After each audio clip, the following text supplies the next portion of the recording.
The Hollow Trail asterisk, the Blue Ridge Mountains, had always been my escape.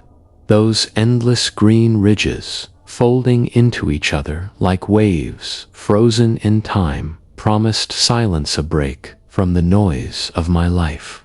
After a year of grinding stress, I needed it. I booked a cabin deep in the mountains, a cheap rental tucked so far off the grid, the listing bragged about the nearest neighbor being miles away. The photos were blurry, sagging porch, mismatched furniture, a fireplace that looked like it hadn't been lit in decades, but that was fine. I didn't want polished. I wanted raw. Asterisk, the drive out was a slow unraveling. City gave way to two-lane roads, then cracked asphalt, then gravel that crunched like bones under my tires. My phone's signal died an hour out, the GPS spinning uselessly. I dug a crumpled paper map from the glove box, squinting at faded lines, as trees crowded the road like they were trying to swallow it. By the time I reached the cabin, the sun was sinking, painting the ridges blood orange. The place looked older than the pictures, hunched against a slope, its gray boards weathered to bone. The windows were dark, like eyes that didn't blink. Asterisk inside.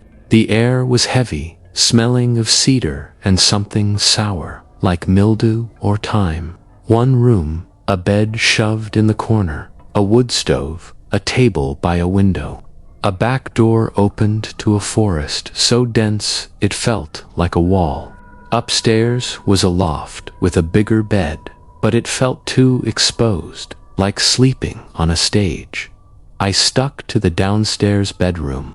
The only thing that stood out was a heavy trunk in the living room, its wood pitted and frayed, like it was meant to stay put. I thought about moving it, but didn't. It felt wrong. Asterisk, the first day was perfect. I hiked a trail behind the cabin, the path worn but clear, marked by faded blazes on the trees. The air smelled green, sharp with pine, and the only sound was my boots on dirt. No voices, no cars, just the kind of quiet that makes you feel human again. I walked for hours, letting my brain go soft, the world shrinking to breath and rhythm. By evening, I was back at the cabin, cooking on a propane burner, watching the sun bleed into black. That night, the darkness was absolute, pressing against the windows like it had weight. I locked the doors and slept hard. Asterisk, morning broke gray and cold. I opened the front door to let in some air and froze. A line of boot prints, heavy and muddy, tracked across the porch to the door. Big, deliberate, with a tread that wasn't mine.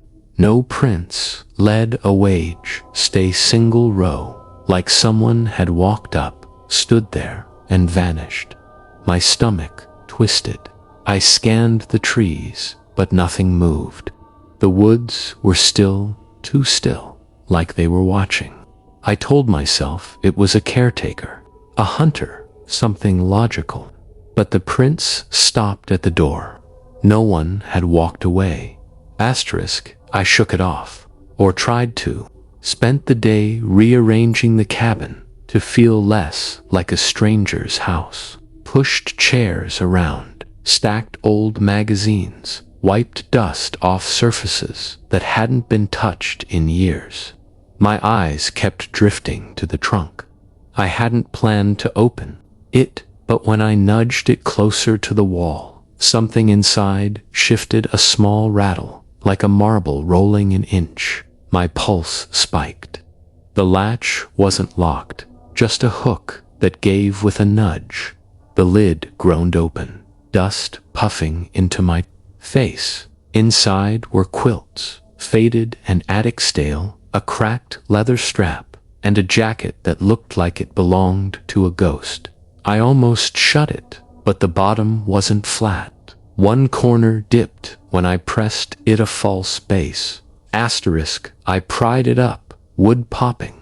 Underneath, 4 things: a scratched Polaroid camera, 2 rolls of undeveloped film, a hunting knife with a stained blade, and a folded map, yellowed and fraying.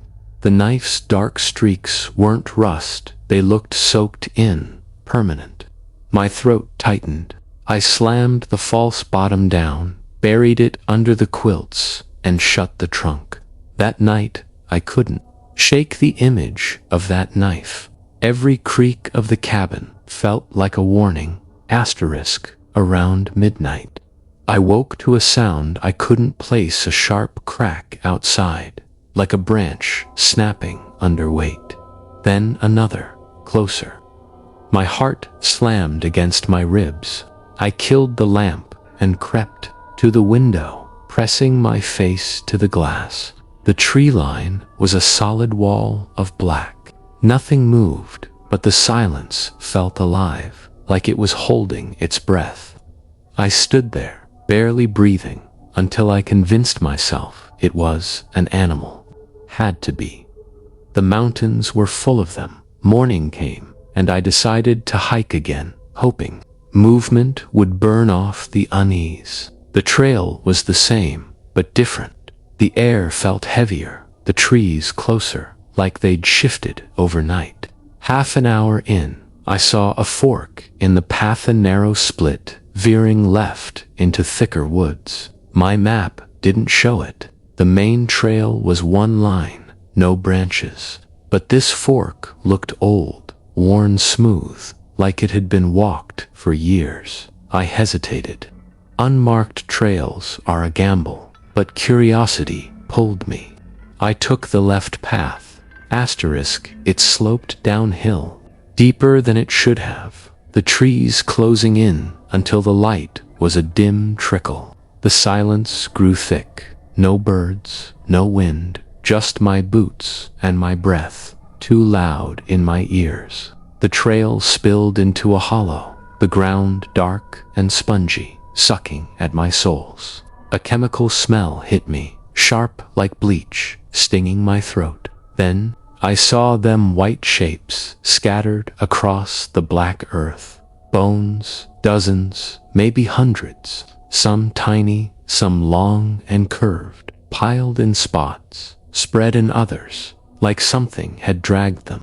Deer, I told myself.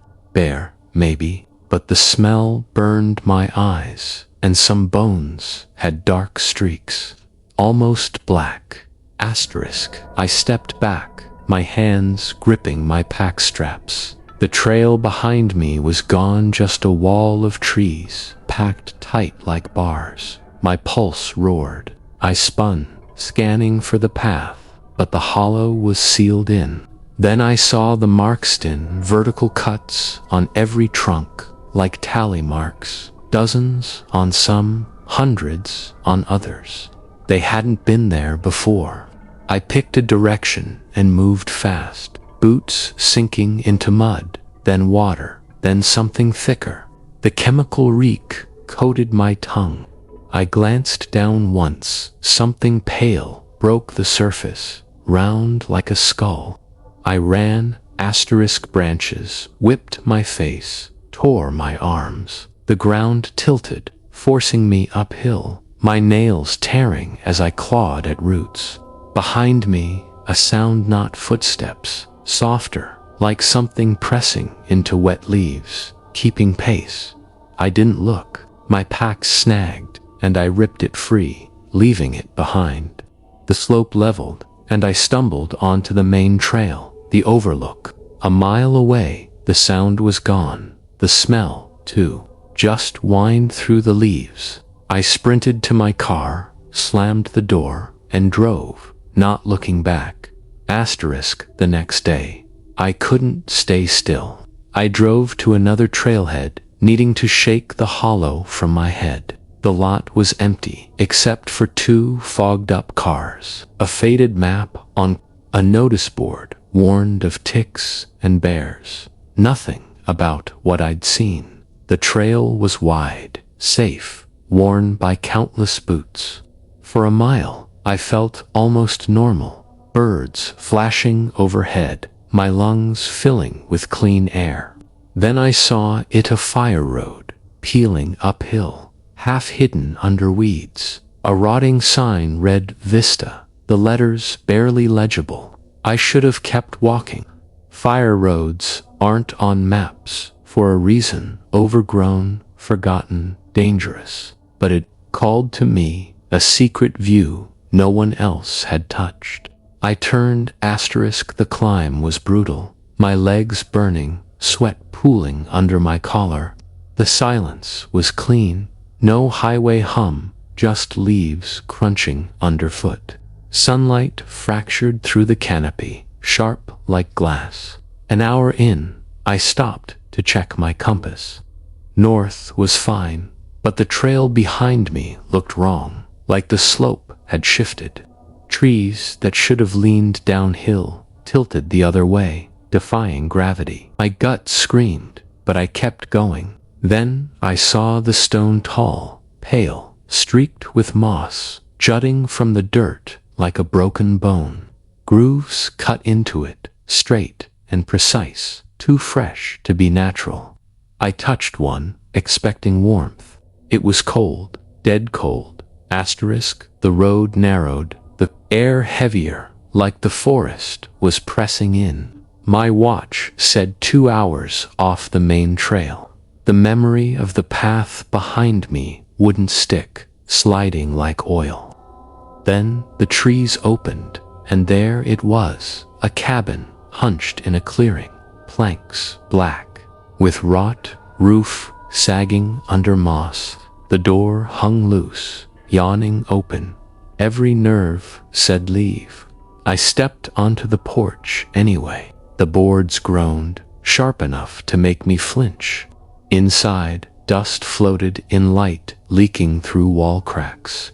A table sat in the center, holding a hand-drawn map, edges curling like dead leaves. The lines spiraled, tightening into a black knot right.